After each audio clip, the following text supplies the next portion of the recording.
Hello students, previous classes में हम chapter 3 linear equation in two variable में linear equation in two variables को solve करने के कई सारे मेथड पढ़ चुके हैं। पहले हम सब्स्टिट्यूशन, फिर एलिमिनेशन, फिर क्रॉस मल्टीप्लिकेशन मेथड पढ़ा। लास्ट क्लास में हमने एक्सरसाइज 3.5 में आपको cross multiplication method of solving linear equation in two variable सिखाया था। अब आज की क्लास में हम conceptual and introduction class of exercise 3.6 करेंगे, जिसमें हम ऐसी इक्वेशंस को सॉल्व करना सीखेंगे जो लीनियर इक्वेशन नहीं है, लेकिन उन्हें हम कुछ स्पेसिफिक सब्स्टिट्यूशन करके, कुछ स्पेशल सब्स्टिट्यूशन करने के बाद हम उन्हें linear equation in two variables में कन्वर्ट कर सकते हैं। तो ऐसे क्वेश्चंस को आज सीखेंगे जिन्हें हम कहते हैं equations reducible to pair of linear equation in two variable. तो चलो स्टार्ट करते हैं exercise 3.6 introduction and conceptual class, that is equation reducible to pair of linear equation in two variable. ठीक है, अब देखो इसको एक क्वेश्चन के थ्रू समझते हैं कि कैसे हम किन्हीं गिवन इक्वेशंस को कुछ सुटेबल सब्स्टिट्यूशन करके हम क्या कर सकते हैं, चेंज कर सकते हैं किसमें, linear equation in two variables में। देखो एग्जांपल नंबर 17 देखते हैं।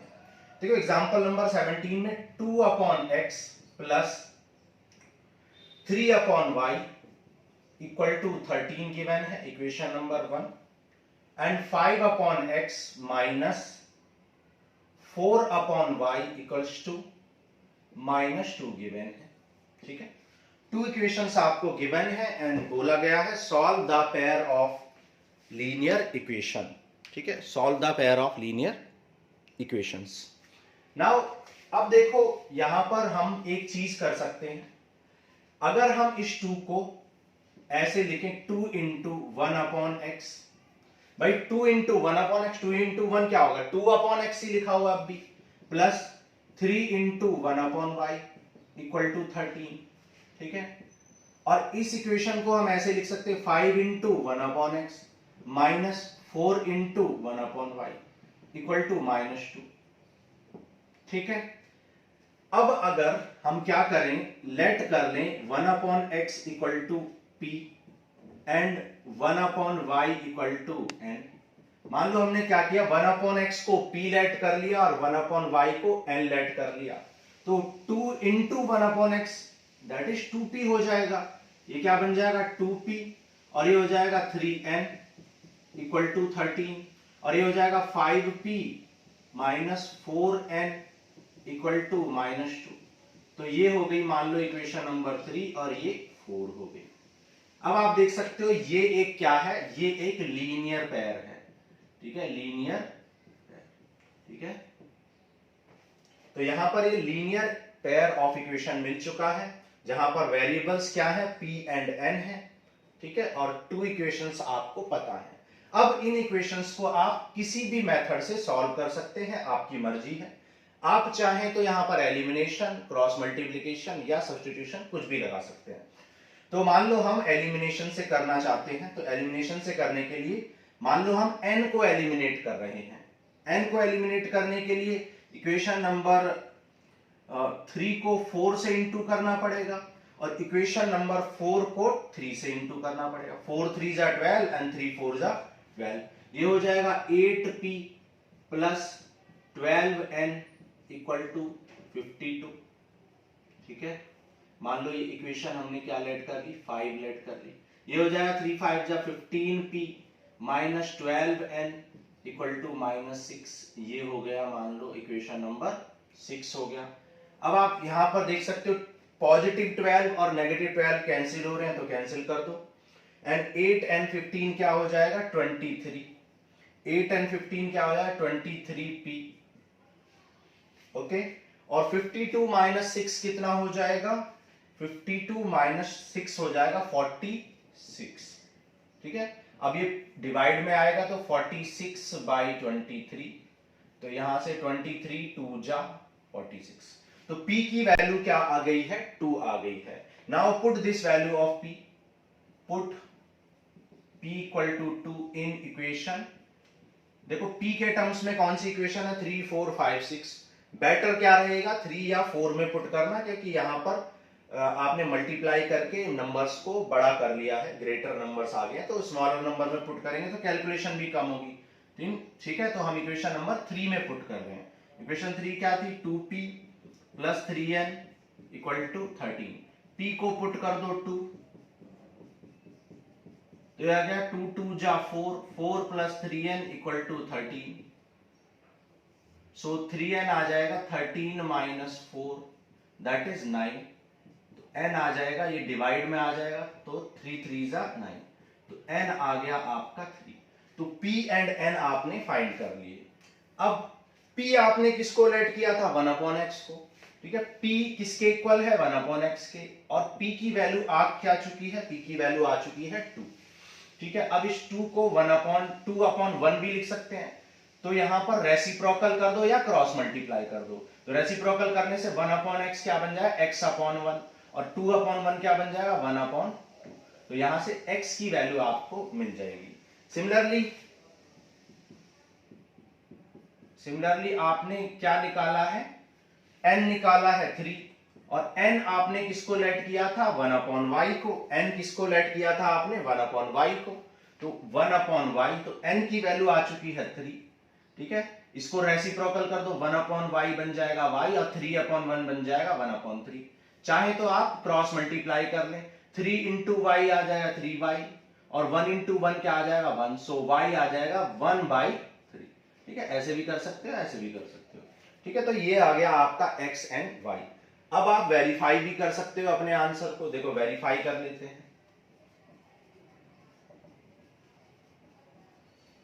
वेरीफाई कर लो, x की वैल्यू क्या आ चुकी है, 1/2, तो ये क्या है 2/x, और x कितना है 1/2, तो ये 2 ऊपर जाएगा तो 4 बन जाएगा, प्लस 3/y, और 3/y की वैल्यू क्या 1/, ये 3 ऊपर जाएगा तो इंटू में 9 हो जाएगा, 4 प्लस 9 क्या आ गया 13, which is right hand side, ठीक है। तो सिमिलरली आपको सेकंड इक्वेशन में भी चेक करना है, क्योंकि कभी कभी कोइंसिडेंटली एक इक्वेशन सेटिस्फाई हो जाती है, दूसरी नहीं होती है, तो भी हमने कुछ ना कुछ मिस्टेक की होती है। तो इस तरीके से हम क्या करते हैं, पहले हम कुछ सुटेबल सब्स्टिट्यूशन करके क्या कर लेते हैं, जो गिवन इक्वेशन है उनको लीनियर में चेंज कर लेते हैं। जैसे कि हमने 2 इंटू 1/x और 3 इंटू 1/y में चेंज किया, 1/x को p लेट किया, फिर 2p प्लस 3n लिख लिया, ठीक है। अब ये इक्वेशंस लीनियर इक्वेशन बन चुकी हैं। अब इन इक्वेशंस को चाहे तो आप सब्स्टिट्यूशन, चाहे तो एलिमिनेशन, चाहे तो क्रॉस मल्टीप्लिकेशन से कर सकते हैं। सपोज हमने यहां पर क्या यूज किया है, एलिमिनेशन, तो हमने 4 और 3 से मल्टीप्लाई करके n को एलिमिनेट किया, p की वैल्यू आ गई, p की वैल्यू को इक्वेशन 3 में पुट करके n निकाल लिया, elimination method. Now p equal to क्या था 1/x, और p कितना आ चुका है 2, तो 2 को लिख सकते हैं 2/1, क्रॉस मल्टीप्लाई कर लो या रेसिप्रोकल कर लो, तो पलट दो, रेसिप्रोकल मतलब पलट दो, तो पलटोगे तो x की वैल्यू 1/2, यहां पर भी y की वैल्यू 1/3 आ जाएगी, और हमने यहां पर वेरिफिकेशन भी कर लिया। तो ये हो गया एग्जांपल नंबर 17, ठीक है। नेक्स्ट करते हैं एग्जांपल 18, नोट कर लो। देखो एग्जांपल नंबर 18 करते हैं, कह रहा solve the following pair of equation by reducing them to pair of linear equations, ठीक है। तो लीनियर इक्वेशंस में पहले इनको चेंज करना है। एग्जांपल नंबर 18 में क्या इक्वेशंस गिवन है, 5/x minus 1 plus 1/y minus 2 equals to 2 given है, 6/x minus 1 minus 3/y minus 2 equals to क्या गिवन है, 1 गिवन है। Equation 1 and equation 2 equations given है। आप देख सकते हो ये इक्वेशंस, ये आपकी इक्वेशंस जो गिवन है ये लीनियर इक्वेशन नहीं है अभी फिलहाल। तो अब आप क्या करोगे, कुछ सुटेबल सब्स्टिट्यूशन करोगे। अगेन आप इसको क्या लिख सकते हो, आप इसको लिख सकते हो 5 इंटू 1/x माइनस 1, क्योंकि 5 बन जा 5 ही आ जाएगा। सिमिलरली इसको क्या लिख सकते हो, 1 इंटू 1/y माइनस 2, ठीक है, इक्वल टू 2, ठीक है। अब इसको क्या लिख सकते हो, 6 into 1/x minus 1 minus 3 into 1/y minus 2, okay. ये है हमारी इक्वेशन 1 और ये है 2। तो हमने कुछ नहीं किया, सिर्फ 6 को 6 इंटू 1 लिख लिया, और 1/x माइनस 1 1/y माइनस 2 इस तरीके से लिख लिया। नाउ अब आप क्या करोगे, लेट कर लोगे, let p equal to 1/x minus 1 and n equal to 1 upon y minus 2, ठीक है। 1 अपॉन x माइनस 1 को p and 1 upon y minus 2 को आपने n लेट कर लिया। नाउ इक्वेशन 1 एंड 2 क्या हो जाएंगी, अब कैसे चेंज हो जाएंगी, 5 ये हो जाएगा 5p प्लस ये हो जाएगा 1 into N that is n equal to 2, ये हो जाएगा 6p, ये हो जाएगा 3n और इक्वल टू 1। इक्वेशन नंबर 3 हो गई और ये हो गई इक्वेशन नंबर 4, ठीक है।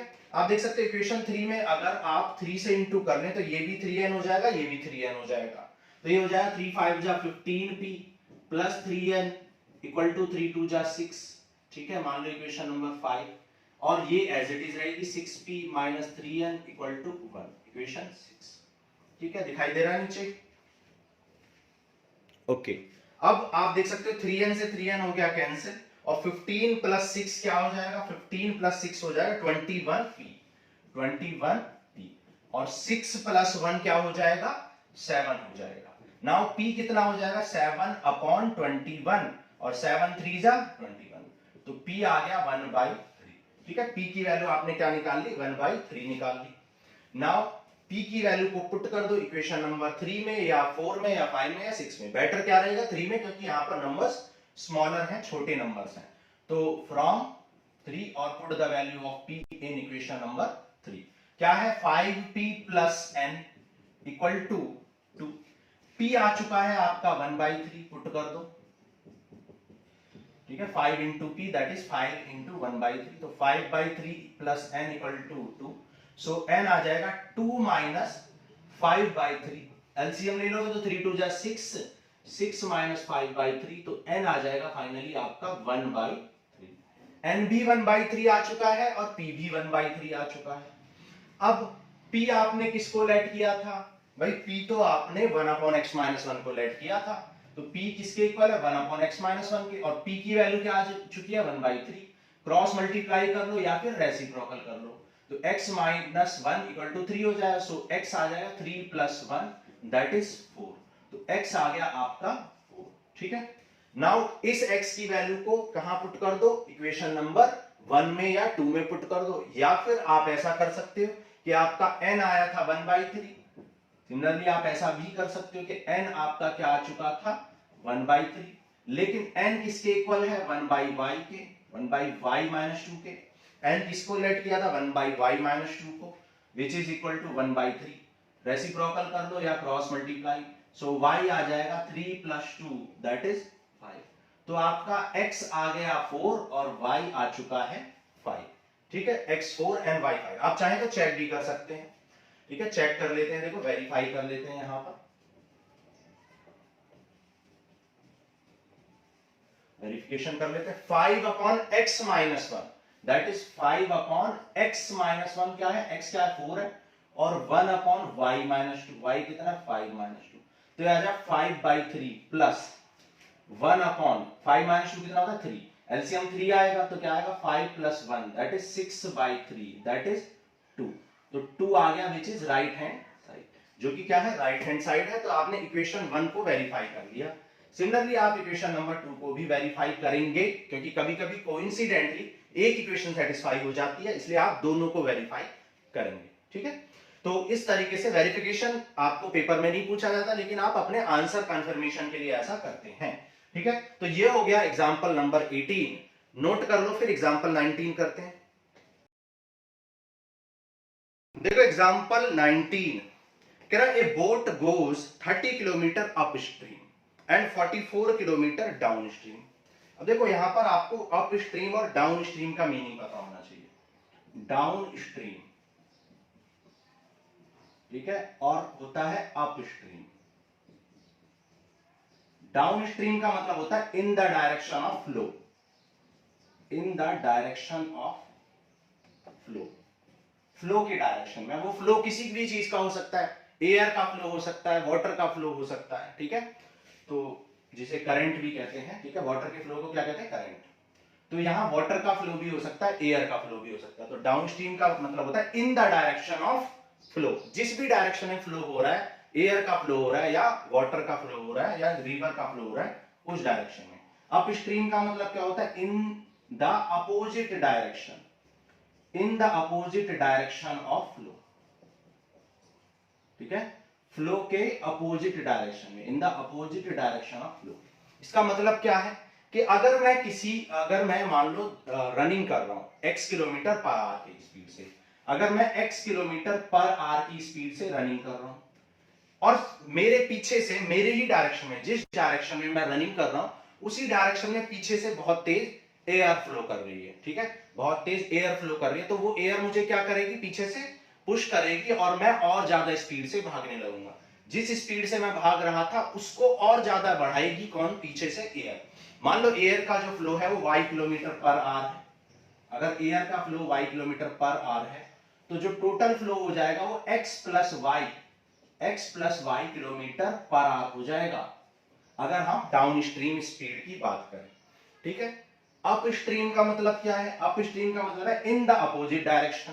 तो अगर मैं x किलोमीटर की स्पीड से भाग रहा हूं और सामने से एयर मुझे अपोज कर रही है y किलोमीटर पर आवर की स्पीड से, तो उस केस में x minus y kilometre per hour हो जाएगी मेरी स्पीड, क्योंकि मुझे एयर क्या कर रही है, अपोज कर रही है y किलोमीटर पर आवर की स्पीड से, ठीक है। तो इस तरीके से आपको समझना है, ठीक है। उसी तरीके से रिवर में क्या होता है, रिवर भी चलती, मान लो हम क्या कर रहे हैं, रिवर में स्विमिंग कर रहे हैं x किलोमीटर पर आवर की स्पीड से, लेकिन रिवर भी हमें क्या कर रही है, फ्लो कर रही है, रिवर भी हमें अपने साथ बहा के ले जा रही है y किलोमीटर, तो मेरी स्पीड x प्लस वाई हो जाएगी। लेकिन अगर रिवर सामने से मतलब अपोजिट डायरेक्शन में फ्लो कर रही है और मैं उसके अपोजिट में, एक दूसरे के अपोजिट डायरेक्शन में अगर चल रहे हैं रिवर और मैं, तो उस केस में मेरी स्पीड कम हो जाएगी क्योंकि मुझे रिवर अपोज कर रही है। उस केस में मेरी speed x minus y kilometre per hour हो जाएगी, अगर x is greater than y, अगर मेरी स्पीड क्या है, ज्यादा है तो। अगर मेरी स्पीड कम है तो स्पीड अपोजिट डायरेक्शन हो जाएगी, यानी रिवर मुझे फ्लो करके ले जाएगी अपने डायरेक्शन में, that is y minus x के डायरेक्शन में। क्लियर है, तो ये बात आपको यहां समझनी थी। तो अब देखो क्वेश्चन करते हैं, कह रहा है ए बोट गोज 30 किलोमीटर अपस्ट्रीम, एक बोट 30 किलोमीटर अपस्ट्रीम जाती है and 44 kilometre downstream in 10 hours, 10 घंटे में, ठीक है। फिर कह रहा है कि इन 13 hours it can go 40 kilometre upstream and 55 kilometre downstream, determine the speed of the stream and the boat in still water. तो मैंने आपको बताया था वर्ड प्रॉब्लम्स में सबसे पहले आप क्या कर लेते हो, लेट कर लेते हो, ठीक है, जो भी पूछा जाता है। तो लेट द स्पीड ऑफ, ठीक है, लेट द स्पीड ऑफ, पहले किसकी बात हुई है, stream, let the speed of stream and boat in still water, still water मतलब रुके हुए पानी में, ठहरे हुए पानी में, in still water is x and y kilometre per our respectively. माना स्पीड ऑफ स्ट्रीम मतलब स्ट्रीम की जो स्पीड है, यानी फ्लो की या करंट की जो स्पीड है वो कितनी है, x किलोमीटर पर आवर, और बोट की स्पीड इन स्टिल वाटर, ठीक है, ठीक है, इन स्टिल वाटर रुके हुए पानी में स्पीड कितनी है, y किलोमीटर पर आवर है, ऐसा हमने लेट कर दिया, ठीक है। तो अप स्ट्रीम स्पीड क्या हो जाएगी, नाउ अप स्ट्रीम स्पीड क्या हो जाएगी, अप स्ट्रीम स्पीड हो जाएगी x माइनस वाई, जैसे कि मैंने अभी बताया था x minus y kilometre per hour, और डाउन स्ट्रीम स्पीड क्या हो जाएगी, डाउन स्ट्रीम स्पीड हो जाएगी x plus Y kilometre per hour, ठीक है। अब एक बात आप बताओ कि टोटल टाइम 10 आवर्स लग रहा है, ठीक है, टोटल टाइम कितना लग रहा है, 10 आवर्स, यानी जाने में प्लस आने में टोटल 10 आवर्स का टाइम लग रहा है, ऐसा क्वेश्चन में बोला है, ठीक है, फर्स्ट कंडीशन में। तो और बोला है कि 30 किलोमीटर अपस्ट्रीम जाते हैं, तो time taken by travel 30 kilometre upstream, भाई 30 किलोमीटर अपस्ट्रीम चलने में कितना टाइम लगेगा, लेट T1 लेट कर लो इसे, ठीक है, हमने T1 किसको लेट किया है, 30 किलोमीटर अपस्ट्रीम फ्लो करने में या स्विम करने में जो टाइम लगा है वो कितना है, T1 लेट किया है। तो टाइम इक्वल टू क्या होता है, डिस्टेंस अपॉन स्पीड, डिस्टेंस कितनी है, कितना किलोमीटर फ्लो कर रहा है, 30 किलोमीटर, किस स्पीड से कर रहा है? अप स्ट्रीम स्पीड से, that is x minus y से। ठीक है, ये क्या हो गया? इतना आवर्स घंटे। नाउ ये हो गया। Similarly time taken by travelling. ठीक है, ठीक है, टाइम टेकन टू ट्रेवल कितना किलोमीटर ट्रेवल करना है? और 44 kilometre, 44 kilometre up down stream. ठीक है, 44 किलोमीटर डाउन स्ट्रीम ट्रेवल करना है, यानी T2। तो T2 क्या हो जाए? डिस्टेंस अपॉन स्पीड अगेन, और 44 किलोमीटर करना है किस स्पीड से? Down stream. और डाउन स्ट्रीम स्पीड कितनी है? x plus y. तो 44 upon x plus y hours आ जाएगा। ओके, तो टोटल टाइम कितना था? 10 आवर्स। तो मैं कह सकता हूं T1 प्लस T2 कितना था? 10 आवर्स। ये क्वेश्चन में गिवन था। हमने निकाल लिया T1 कितना है? 30 अपॉन एक्स माइनस वाई, और T2 कितना है? 44 अपॉन एक्स प्लस वाई, और इक्वल्स टू 10 गिवन है। तो ये होगी आपकी कंडीशन नंबर 1। ठीक है, नाउ नेक्स्ट आपसे बोला है 40 किलोमीटर अप स्ट्रीम और 55 किलोमीटर डाउन स्ट्रीम में 13 आवर्स लगते हैं। ठीक है, 44 किलोमीटर अप स्ट्रीम। तो अगेन सिमिलरली अब हम डायरेक्टली लिख लेंगे इक्वेशन। डायरेक्ट लिख लेते हैं भाई, 40 किलोमीटर आपको अप स्ट्रीम चलना है, तो 40 किलोमीटर अप स्ट्रीम चलेंगे तो 40 upon x minus y time लगेगा, प्लस 55 किलोमीटर डाउन स्ट्रीम चलना है, यानी 55 अपॉन एक्स प्लस वाई। और अब कितने आवर्स लग रहे हैं? 33 आवर्स लग रहे हैं। ठीक है, अब 13 आवर्स लग रहे हैं। ठीक है, तो 40 किलोमीटर अप स्ट्रीम और 55 किलोमीटर डाउन स्ट्रीम में 13 आवर्स लग रहे हैं। ठीक है, जैसा कि हमने इक्वेशन 1 बनाई थी बिल्कुल वैसे। नाउ लेट करो 1 upon x minus y. 1 upon x minus y को क्या लिख दो? मान लो p, and 1 upon x plus y को मान लो आप क्या लेट कर लो? n लेट कर लो। ठीक है, तो 1 अपॉन एक्स माइनस वाई को p लेट कर लिया, 1 अपॉन एक्स प्लस वाई को n लेट कर लिया। तो अब ये क्या हो जाए? 30 into 1 upon x minus y है, तो ये हो जाएगा आपका 30n, ये हो जाएगा 44p, sorry 30p plus 44n equal to 10, और ये हो जाएगा 40p plus 55n equal to कितना आ जाएगा? इक्वल टू आ जाएगा 13। ठीक है, इक्वेशन 3 एंड इक्वेशन नंबर 4। ठीक है, नीचे दिखाई दे रहा है।